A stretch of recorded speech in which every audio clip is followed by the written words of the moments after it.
میں بلا تاخیر حضرت کی بارگاہ میں درخواست کرتا ہوں کہ محفل درس قرآن کی ابتدا کی جائے۔ ہمارے لیے بڑی خوشی کا دن ہے کہ اللہ کریم کہ اس قرآن مقدس کی تلاوت ہوگی اور اس کا ترجمہ اور تفسیر بیان کی جائے گی۔ اللہ رب العزت نے اپنے بندوں سے کیا خطاب فرمایا انشاءاللہ وہ آج ہمیں سننے کو ملے گا۔ استقبال کریں، نعرہ تکبیر، نعرہ رسالت، مسلک اعلی حضرت، محفل درس قرآن، انجمن سیکھو سکھاؤ عقیدہ بچاؤ کمیٹی، نعرہ تکبیر، نعرہ رسالت۔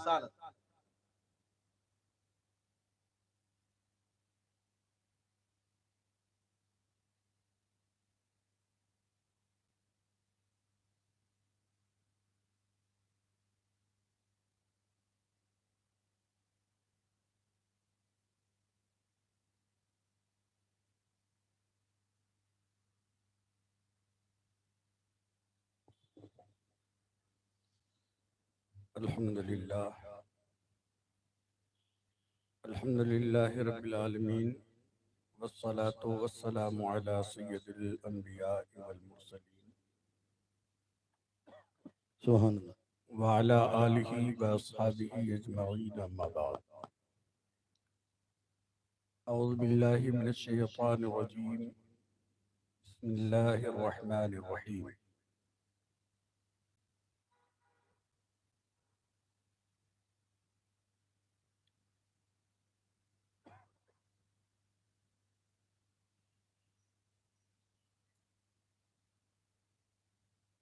الحمدللہ رب العالمین، الرحمن الرحیم، مالک یوم الدین۔ آمنت باللہ، صدق اللہ العظیم۔ درود شریف پڑھ لیجئے، اللہم صلی علی سیدنا مولانا محمد وعلی آلہ وسلم، صلاۃ و سلام علیک حبیب یا رسول اللہ صلی اللہ علیہ وسلم واصحابہ اجمعین۔ معزز حاضرین، آپ نے بڑی ایک خوبصورت پہل کی ہے۔ اصل میں دنیا کے ہنگامے اور معاشی ضرورتیں ہمیں اس قدر گرفتار بلا کیے ہوئے ہیں کہ ہمیں اتنا وقت ہی نہیں مل پاتا کہ ہم اپنے دین سے متعلق کچھ معلومات کر سکیں۔ یہ قرآن معظم ہے جو ہر مسلمان کے دل کی دھڑکن ہے، اور اس قرآن کریم کی تلاوت، اس کا دیکھنا، اس کا چھونا، یہ سب کا سب عبادت ہے۔ ابھی آپ نے نماز کے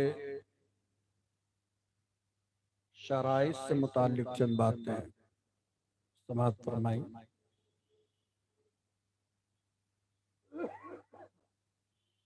رسول کریم صلی اللہ تعالیٰ علیہ وسلم نے ارشاد فرمایا، فَاسْأَلُوا أَهْلَ الذِّكْرِ إِن كُنتُمْ لَا تَعْلَمُونَ۔ تم جاننے والوں سے پوچھو اگر نہیں جانتے ہو۔ تو سیکھنے کا حکم اللہ تعالیٰ نے دیا، اور کس سے پوچھو؟ جو جاننے والے علماء ہیں، مشائخ ہیں، ان سے دین کے بارے میں آپ معلومات کرو۔ اور ایک مقام پر رسول کریم رحمت عالم صلی اللہ تعالیٰ علیہ وسلم نے ارشاد فرمایا، خیرکم من تعلم القرآن وعلمہ۔ تم میں کا بہترین آدمی وہ ہے جو قرآن سیکھتا ہے اور لوگوں کو سکھاتا ہے۔ سیکھنا اور سکھانا، اب اس میں بھی اس دور کی بڑی مصیبت یہ ہے، ایک تو لوگ کرنا نہیں چاہتے، اور اگر کوئی کرنا چاہے تو اس کی راہ میں مختلف قسم کی رکاوٹیں پیدا کرتے ہیں، صرف اپنے نفس کی تمانیت، اپنے خواہش کی آسودگی کے لیے رکاوٹیں ڈالتے ہیں۔ نبی کریم صلی اللہ تعالی علیہ وسلم نے دین کے کاموں میں رکاوٹ ڈالنے والوں کی سخت مذمت فرمائی ہے، اور جو لوگ محض اپنے نفس کی تسکین کے لیے، اپنی انا کی تسکین کے لیے تبلیغ دین اور اس کی اشاعت میں رکاوٹ ڈالتے ہیں، یہ شیاطین ہیں۔ اللہ تعالی شیاطین الانس اور شیاطین الجن دونوں سے ہماری آپ کی حفاظت فرمائے۔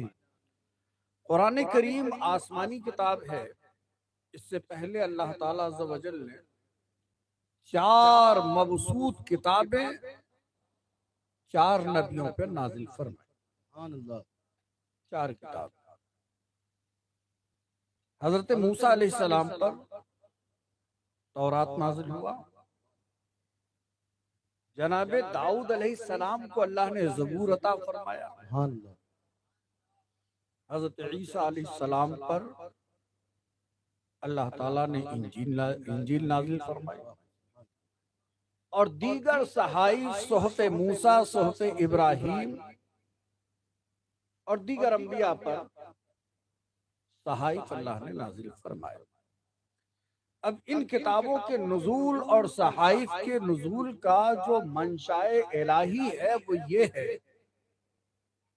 کہ بندے احکام ربانی سے آشنا ہوں، کلام الہی کی تلاوت بھی کریں اور اس پر عمل بھی کریں۔ اگلی کتابیں جو نازل ہوئی ان کے نزول کے اسباب کی طرف میں مختصر آپ کی توجہ کروں گا، اگر اس کی میں تفصیل میں جاؤں تو بہت وقت لگے گا۔ حضرت موسیٰ علیہ السلام صاحب شریعت پیغمبر ہیں، اور وہ پہلے نبی ہیں جو اولو العزم نبی، رسول نبی، صاحب شریعت نبی۔ بقیہ کتابیں ان کے بعد میں نازل ہوئی ہیں، یہ علماء جانتے ہیں، بیٹھے ہوئے ہیں آپ پر۔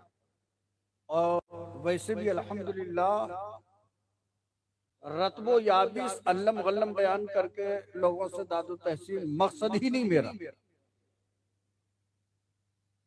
میرا مقصد صرف یہ ہے کہ اللہ نے جو علم عطا فرمایا وہ لوگوں تک پہنچے۔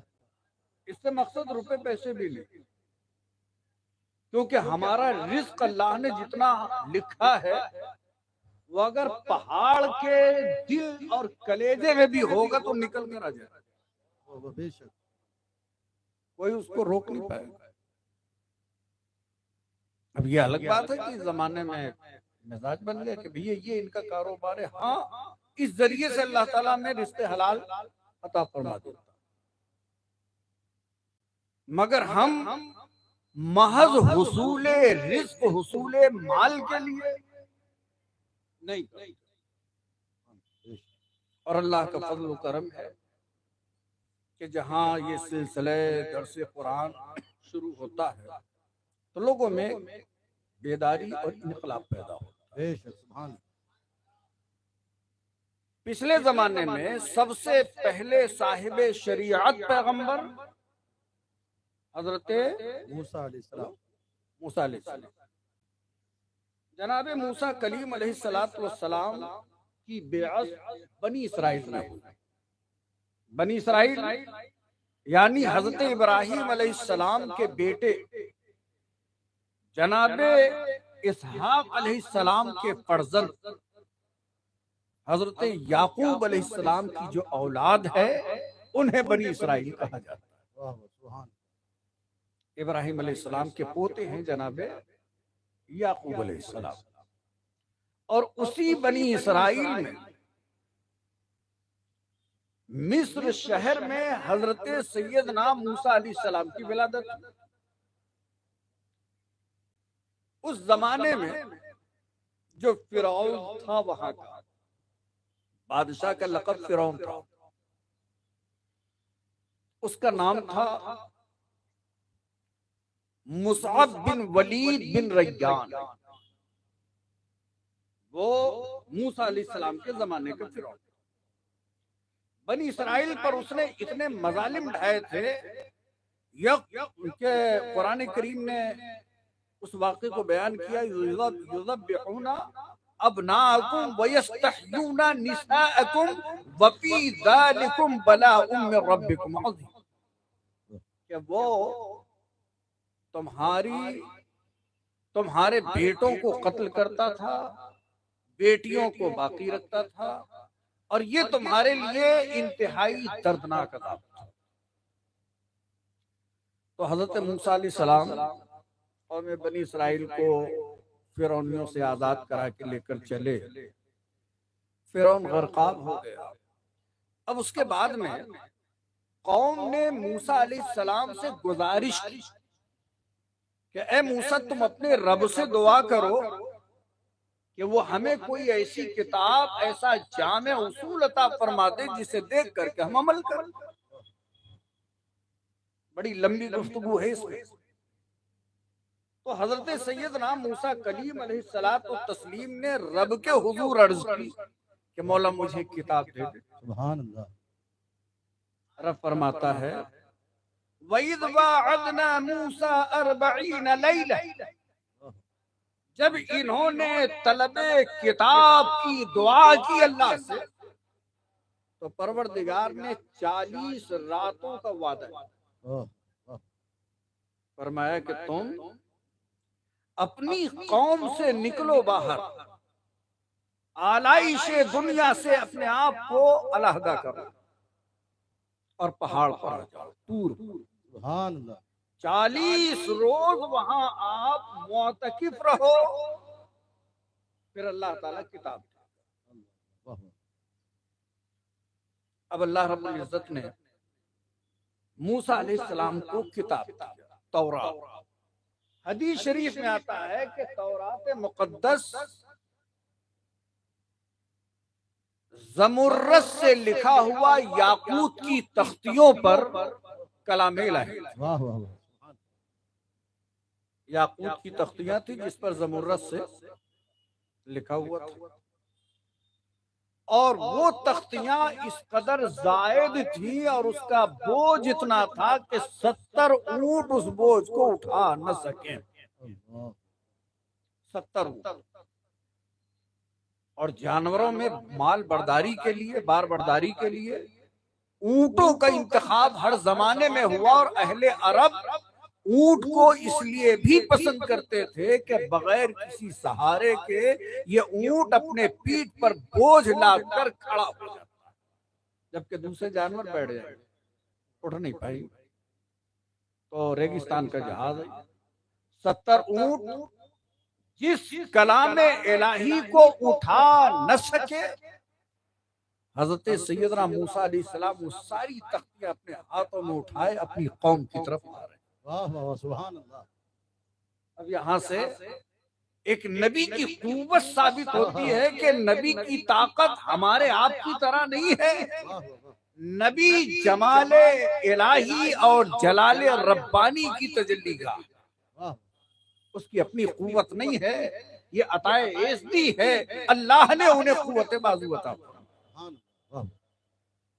اب جب لے کر آئے تو تورات شریف کے احکام دیکھتے ہی بنی اسرائیل بدک گئے، کہنے لگے سمعنا وعصینا، ہم نے سن تو لیا، ہم مانیں گے نہیں۔ بڑے سخت قانون ہے اس میں قانون یہ تھا کہ اگر ناپاکی لگ جائے تو اتنی جگہ کو کاٹ دو یا جلا دو، سمجھے؟ زکوٰۃ نصف مال، اگر آپ کے پاس میں 1000 ہیں تو 500 روپے زکوٰۃ، یہ حکام تھا۔ اور یکبارگی نازل ہوا تو قوم متوحش ہو، احکام کو وہ برداشت نہ کر سکی، کہنے لگی کہ سمعنا، ہم نے سن لیا، وعصینا، مانیں گے نہیں، ہم انکار کریں۔ حتیٰ کہ اللہ نے ان پر طور پہاڑ ایسا لا کر اور حکم ہوا خذوا ما آتیناکم بقوہ، جو ہماری آیتیں ہیں اسے تو مضبوطی سے پکڑ لو، ورنہ یہ پہاڑ تم پر گرا دے۔ خیر، یہ تورات شریف کے نزول کا ایک خلاصہ آپ کے سامنے عرض کیا۔ تورات دینے سے پہلے حکم الہی یہ ہوا کہ موسیٰ کوہ طور پر آؤ، اور یکبارگی لکھا ہوا کلام الہی تورات موسیٰ علیہ السلام کو دے دیا گیا۔ اسی طرح زبور، یہ زبور شریف نظم میں تھا، اور زبور کے بعد عیسیٰ علیہ السلام پر انجیل آیا۔ یہ تین کتابیں، تو اب ذرا ذہن لگاؤ، ان تینوں کتابوں کے نزول کے بعد ان کتابوں کا کوئی حافظ نہیں ہوتا تھا سوائے نبیوں کے۔ توریت کے حافظ موسیٰ علیہ السلام، ان کے بعد حضرت ہارون علیہ السلام، حضرت سیدنا عزیر علیہ السلام، یہ حافظ توریت۔ دوسروں کو اللہ نے یہ قدرت نہیں دی تھی غیر نبی کو کہ وہ یاد کر سکے۔ اور زبور حضرت داؤد علیہ السلام پر وہ نظم میں تھا کلام۔ حضرت داؤد علیہ السلام گھوڑے کی رکاب میں پاؤں رکھتے، اور اس سے پہلے کہ آپ سوار ہو کر دوسرا پاؤں دوسری رکاب میں ڈالیں توریت کی تلاوت کر جاتے تھے۔ یہ معجزہ تھا۔ اور جس وقت زبور، یہاں توریت کا لفظ لایا میں، زبور، اور زبور شریف کی تلاوت جب حضرت داؤد علیہ السلام کرتے تو پرندے عالم وجد میں فضا میں ٹھہر جاتے، اور حضرت داؤد علیہ السلام پر سایہ پڑتا۔ سبحان اللہ، سبحان اللہ، مچلتا ہوا ندیوں کا پانی رک جاتا، اللہ، ہوائیں رک جاتی۔ یہ تاثیر تھی کلام ربانی میں، اور وہ کلام جو حضرت داؤد علیہ السلام پڑھتے تھے، ان کی خوش الہانی کا یہ انداز تھا، یہ ان کا معجزہ۔ اب اس کے بعد بنی اسرائیل کے آخری نبی جناب عیسیٰ علیہ السلام جب آئے تو ان پر اللہ تعالیٰ نے انجیل اتاری، اور جو سابقہ شریعت تھی اللہ نے ان کے احکام بدل دیے، بعض احکام منسوخ فرمائے اور کچھ نئے احکام نازل فرمائے۔ یہ تو اگلے زمانے میں کتابوں کے نزول کے بعد، اور آج اس زمانے نہ تورات محفوظ ہے، نہ زبور، نہ انجیل، نہ دیگر صحف انبیاء، ان میں سے کوئی بھی کتاب اس روئے زمین پر اپنی اصل حالت پر موجود نہیں ہے۔ ہاں، جب ہمارے آقا، تمہارے آقا، نبی مرسل جناب محمد رسول اللہ صلی اللہ علیہ وسلم کا عہد مبارک آیا، جب آپ کی بعثت ہوئی تو سرور عالم صلی اللہ علیہ وسلم کی پوری سوانح پاک، آپ کی زندگی کا ایک ایک لمحہ جو محفوظ ہے کتب سیر و احادیث میں، حضور نے کبھی اللہ کی بارگاہ میں دعا نہ کی کہ پروردگار ہمیں کوئی کلام، کوئی شریعت، کوئی نظام عطا فرما، نہیں، دعا نہیں۔ البتہ اپنی قوم کی زبوحالی کو دیکھتے ہوئے ان کی اصلاح کی فکر میں غار حرا میں جلوہ فرما، جبکہ آپ کی عمر مبارک 40 برس کی ہونے والی ہے۔ ان دنوں حضور زیادہ تر عزلت نشینی یعنی تنہائی میں رہا کرتے تھے، اور وہ تنہائی اسی غار حرا میں۔ رمضان المبارک کا مہینہ ہے، راجح روایتیں بیان کر رہے ہیں، ورنہ اس میں تو اختلافات اور بھی۔ رمضان کا مہینہ 27ویں شب ہے، اسے شب قدر کہا جاتا ہے، رات کا وقت ہے، آسمان پر نہ چاند کی جگمگاہٹ ہے نہ ستاروں کی جھلملاہٹ، ہر طرف تاریکی کو ہو کا عالم ہے۔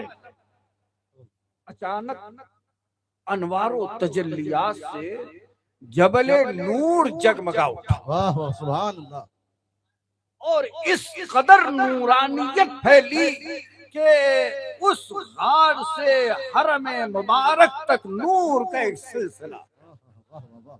اب حضور جو ہے اعتکاف کے لیے اسی غار کا انتخاب کیوں فرمایا؟ تو جنہیں بھی سعادت ملی ہے اس غار میں حاضری دینے کی، وہ جانتے ہیں کہ جب غار حرا پہنچیں گے تو سمت کعبہ جب رخ کریں گے تو پورا مکہ معظمہ نگاہ کے سامنے ہوگا۔ وہاں کے لوگوں کا چلنا اٹھنا بیٹھنا، ایک ایک کیفیت اس غار سے نظر آ رہی ہے۔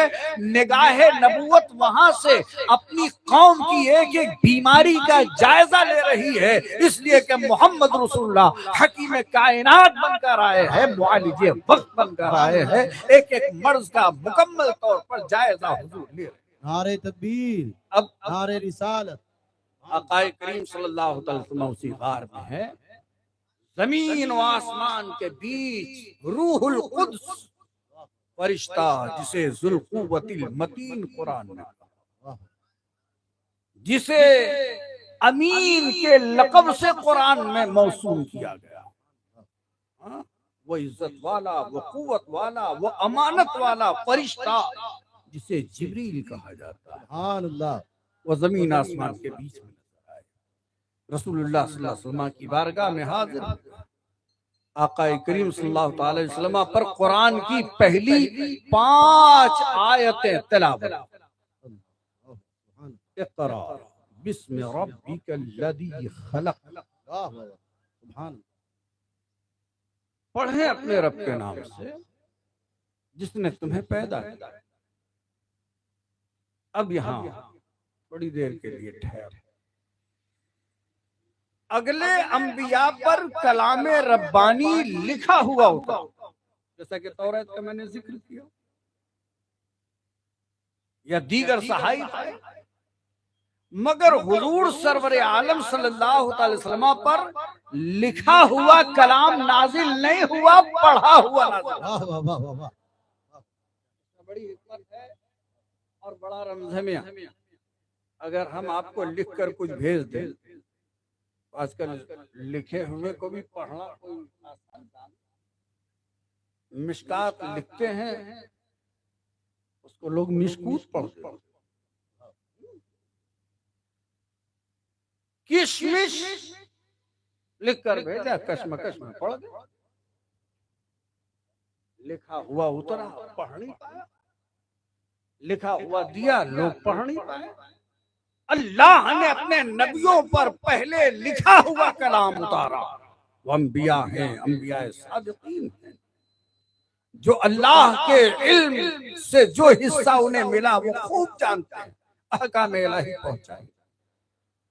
مگر رب تبارک و تعالی نے جب قرآن اتارنے کا ارادہ فرمایا تو پیغمبر اسلام سے یہ نہیں کہا کہ تم آ جاؤ اعتکاف میں بیٹھ جاؤ، نہ تو حضور نے عرض کیا کہ مولا تعالی مجھے اپنا کلام عطا فرما تاکہ اپنی امت کو میں دوں، نہ ادھر سے گزارش نہ ادھر سے کوئی پابندی۔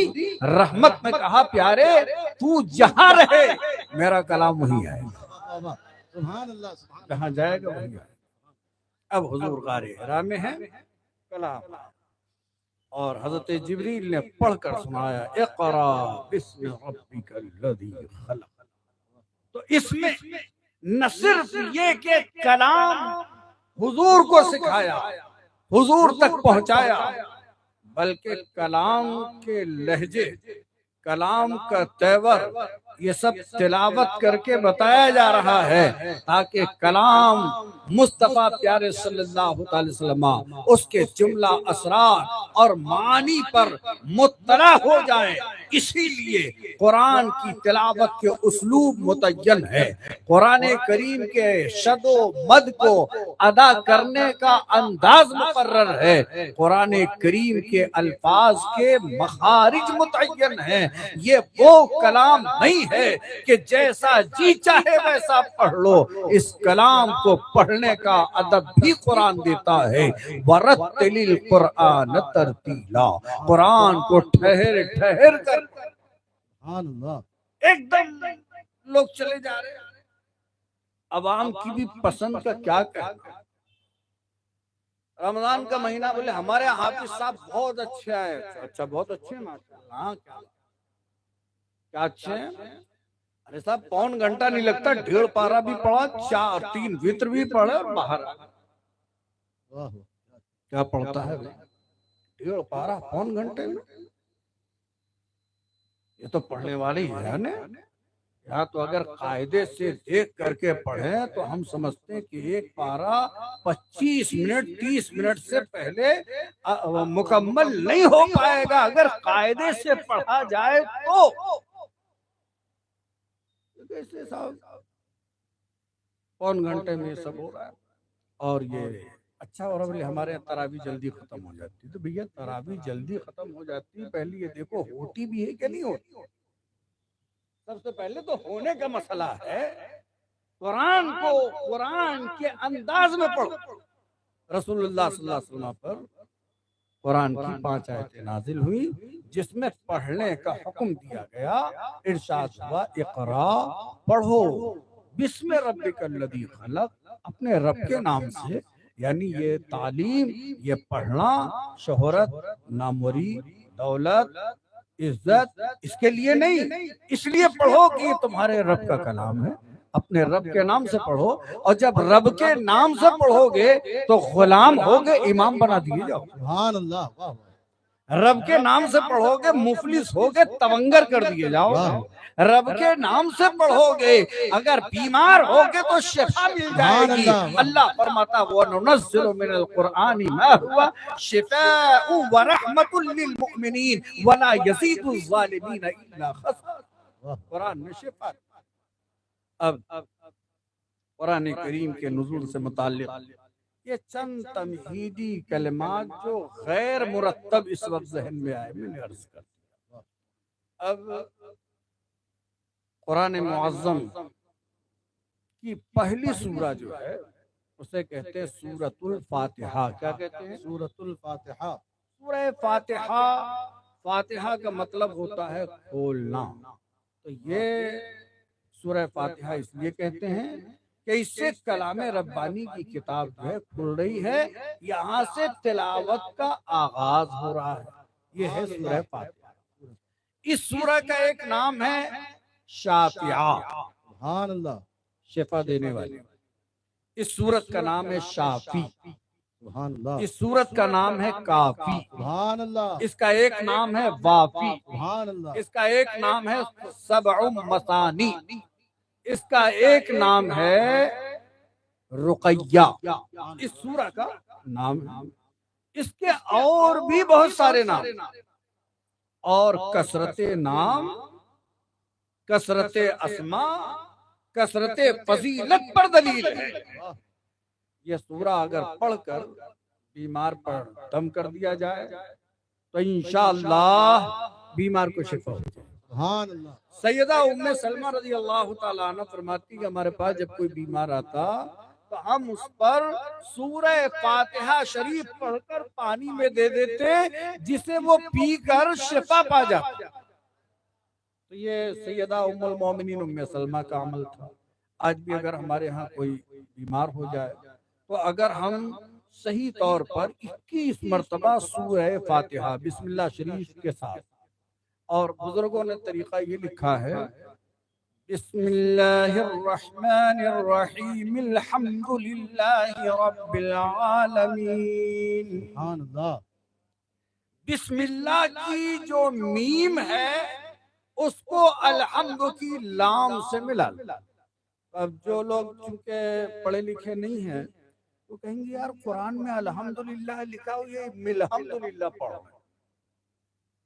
اسی طرح سے اگر نماز میں ہم سورہ اخلاص پڑھیں ایک رکعت میں اور تکبیر کو قرات سے وصل کریں تو اس میں طریقہ یہ ہے کفوا احد اللہ اکبر۔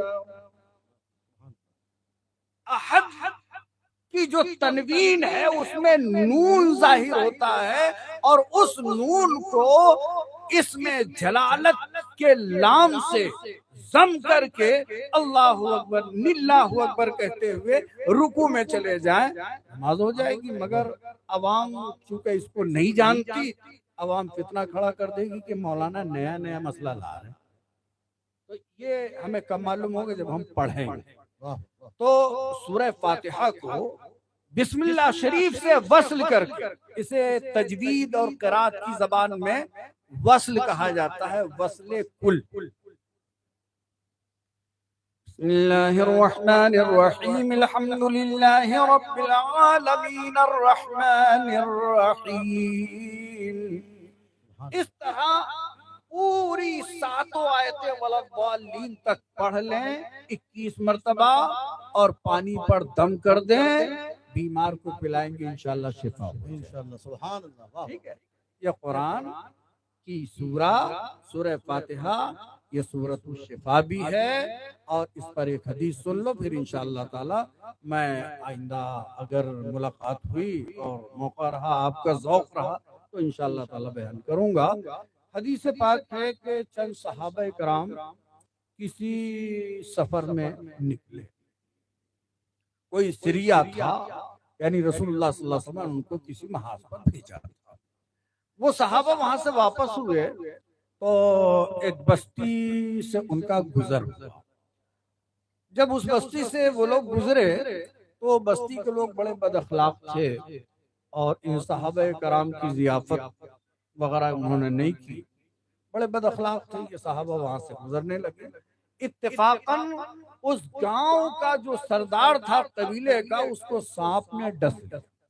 سانپ انتہائی زہریلا تھا، منہ سے جھاگ وغیرہ پھوٹنے لگا، اور وہ لبے مرگ ہو گیا، قریب تھا کہ مر جائے۔ تو ان میں سے کچھ لوگ آئے ان صحابہ کرام کے پاس جو رسول اللہ کے اصحاب تھے، کہنے لگے کہ بھئی تم میں سے کوئی منتر وغیرہ جانتا ہے کیا؟ ہمارے سردار کو سانپ نے ڈس لیا ہے، اگر وہ منتر جانتا ہوں کچھ پڑھ کر کے دم کر دے۔ تو اس زمانے تک ہمارے ہاں صحابہ میں ایسا کوئی معمول نہیں تھا۔ تو اتفاقاً ایک صحابی تھے، انہوں نے کہا کہ ہاں ہم اس کا علاج کرتے۔ تو گئے، یہی سورہ فاتحہ انہوں نے پڑھی، اور سورہ فاتحہ پڑھ کر اس زخم پر جہاں سانپ نے اپنا دانت گڑایا تھا وہاں دم کر دیا۔ دم کرتے ہی وہ زہر اتر گیا۔ اب زہر اتر گیا، وہ آدمی اچھا ہو گیا۔ تو ان لوگوں نے اپنے سردار کی صحت پر خوش ہو کر بکریوں کا ایک ریوڑ ان کے حوالے کر دیا۔ سبحان اللہ۔